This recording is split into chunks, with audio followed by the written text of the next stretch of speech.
Qu'est-ce qui s'est passé dans le monde de l'IA en 2023 ? À quoi peut-on s'attendre en 2024 ?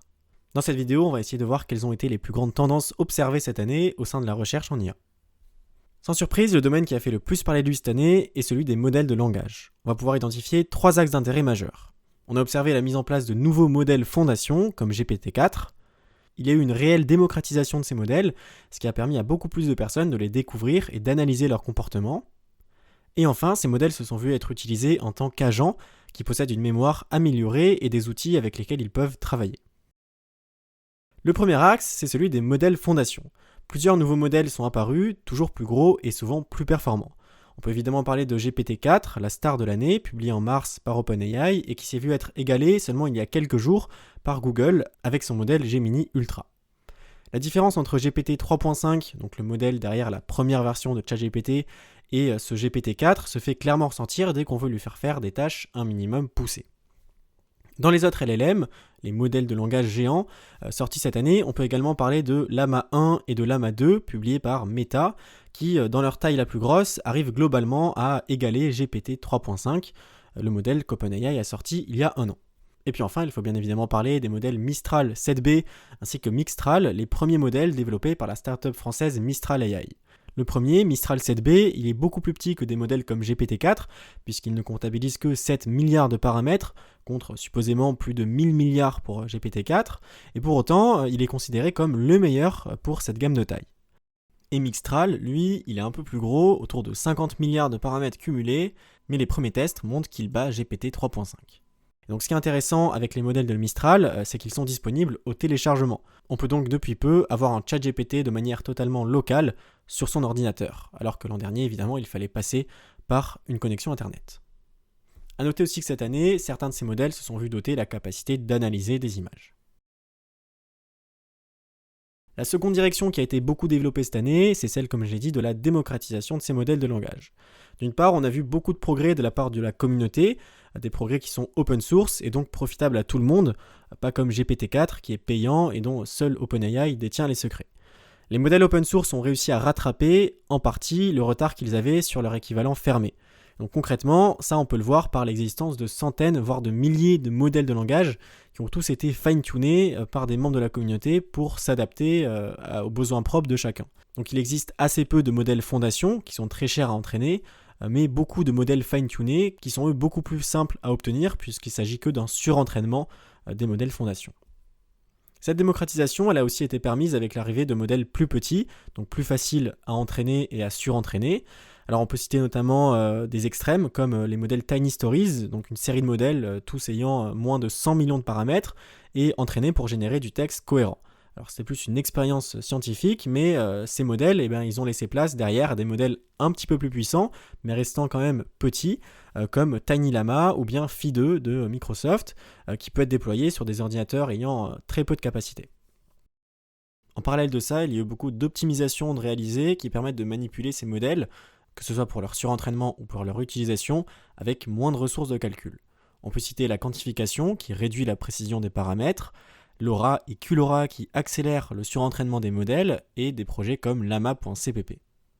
Tout cela, ça permet à plus de monde de manipuler et de jouer avec les LLM, et donc au global, nous permet de mieux comprendre ces LLM, et même faire des découvertes surprenantes. Par exemple, on a découvert que ChatGPT aura tendance à écrire des réponses plus longues s'il pense qu'on est en mai, et au contraire plus courtes s'il pense qu'on est en décembre.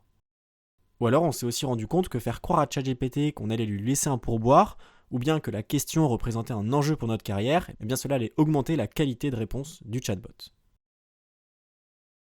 Enfin, un autre aspect qui a fait beaucoup de bruit cette année au sujet de ces LLM, c'est leur utilisation couplée avec des outils. Pour prendre l'exemple de ChatGPT, on a eu droit dans les premiers mois de l'année à un ChatGPT qui pouvait faire des recherches internet de façon autonome, ou même utiliser des outils, plugins externes comme une calculatrice ou un interpréteur Python. En fait, ce n'est pas vraiment une avancée technologique, puisque les modèles de base derrière, ils sont les mêmes. Par exemple, pour leur faire utiliser une calculatrice, on leur explique seulement comment envoyer une requête à la calculette et comment lire la réponse. En plus de brancher nos LLM à des outils, on peut aussi leur donner une mémoire ainsi qu'une base de connaissances spécifiques et on va pouvoir les déployer dans un environnement. On obtient alors des agents. C'est comme ça par exemple qu'on a fait jouer GPT-4 à Minecraft. On lui a donné une mémoire dans laquelle il peut stocker du savoir-faire qu'il acquiert lorsqu'il explore le jeu pour la première fois, et grâce à son interaction textuelle avec Minecraft, eh bien, il arrive à naviguer et à jouer au jeu. Alors évidemment, Minecraft n'est qu'un exemple, l'idée, le fantasme, c'est d'avoir un agent auquel on donne un objectif complètement arbitraire et qui agit de façon autonome pour réaliser cet objectif. Alors évidemment, la recherche en IA ne se limite pas qu'au LLM. Dans le domaine de l'apprentissage par renforcement, on a vu se développer cette année notamment des algorithmes très puissants se basant sur un modèle monde. On a pu notamment assister à la publication de Dreamer dans sa 3e version, qui est la première IA qui a appris par elle-même à jouer à Minecraft, ou plus spécifiquement à y récolter des diamants. Et donc dans la même catégorie, cette année, on a également vu le modèle Gaia 1 de la startup Wave, qui possède un modèle monde de la route et de ses usagers, c'est-à-dire qu'il arrive à s'imaginer en train de conduire sur la route, et il peut donc s'entraîner à conduire dans sa propre imagination. Alors ces modèles mondes ne sont pas nouveaux, mais c'est vrai qu'en 2023, on a vu une belle progression de ces modèles, et il est vrai que beaucoup de personnes s'accordent pour dire que ces algorithmes se basant sur des modèles mondes ont un grand futur devant eux, et sont voués à remplacer, ou en tout cas à être combinés avec les modèles de langage. Donc si vous souhaitez en apprendre plus sur ce sujet, j'ai fait une vidéo il n'y a pas longtemps qui explique en détail le principe de ces algorithmes.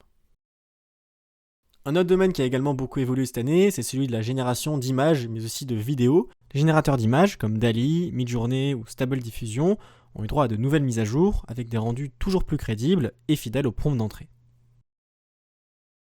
Pour ce qui est des générateurs de vidéos, c'est encore le début, mais on commence à avoir quelques résultats.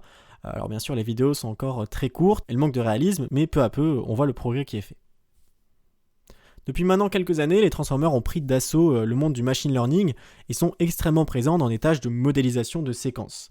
Donc par là, il faut entendre toutes les applications dans lesquelles on traite des séquences, comme du texte, de l'audio ou des séquences ADN. Et une des grandes questions de la recherche de machine learning est de savoir quand est-ce que le règne de ces transformers va se terminer, s'il se termine. Est-ce qu'ils vont être remplacés par d'autres modèles ? En fait, c'est une question assez fondamentale et on va voir rapidement pourquoi. Le transformer, lorsqu'il traite un mot dans une séquence donnée, il va se baser sur les mots précédents. Il a un accès direct à tous les mots précédents au travers d'un mécanisme qu'on appelle l'attention. Il n'y a donc aucune compression qui est faite au fur et à mesure que le modèle progresse dans la séquence. Et au contraire, il existe des modèles qui utilisent un état qui évolue lorsque le modèle progresse dans la séquence. Le modèle, il n'a donc pas un accès direct aux mots précédents, mais plutôt un accès indirect à ces mots, puisque l'information donnée par ces mots, elle va résider maintenant dans cet état. Et donc il y a une compression. Et donc la question, c'est est-ce qu'il est possible qu'un modèle qui se base sur une compression arrive à avoir des performances similaires à celles d'un transformer ? Ce qu'il faut savoir, c'est que le transformer est justement venu remplacer un modèle qui utilisait un état compressé, les réseaux de neurones récurrents.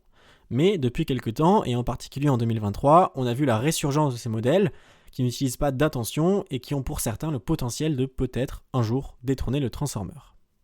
Cette distinction entre compression et non-compression est très importante puisque les modèles qui utilisent un état compressé et donc qui n'utilisent pas ce système d'attention sont beaucoup plus rapides pour des séquences très longues. Si vous souhaitez une vidéo détaillée à propos de ces nouveaux modèles, n'hésitez pas à me le faire savoir en commentaire. Et enfin, même si ça ne rentre pas dans une tendance spécifique, on peut citer GNOME, une IA développée par DeepMind, donc Google, qui est capable de découvrir de nouveaux cristaux, c'est-à-dire des structures de molécules ou d'atomes. Et parmi ces cristaux découverts, GNOME peut même identifier lesquels sont stables. Alors pourquoi est-ce que c'est important ? Eh bien parmi les plus de 2 millions de cristaux découverts par cette IA, qui représente environ 800 ans de recherche au rythme actuel, eh bien il se trouve peut-être des matériaux qui possèdent des propriétés intéressantes, voire même révolutionnaires, pour des domaines comme l'énergie renouvelable ou la supraconduction. Si vous vous souvenez du buzz qu'il y a eu cet été autour de LK99, un matériau qu'on pensait être un supraconducteur à température et à pression ambiante, vous savez qu'il y a un enjeu énorme à la découverte de tels matériaux. GNOME utilise un réseau de neurones en graphes, thématique qu'on n'a pas développée sur la chaîne. Alors bien que cette découverte n'ait aucune incidence à court terme sur l'IA, contrairement aux avancées qu'on a vues précédemment, elle reste quand même très importante puisqu'elle montre l'impact que peut avoir l'IA sur le monde, impact autre qu'un chatbot qui fait les exos 41 et 45 de maths pour demain.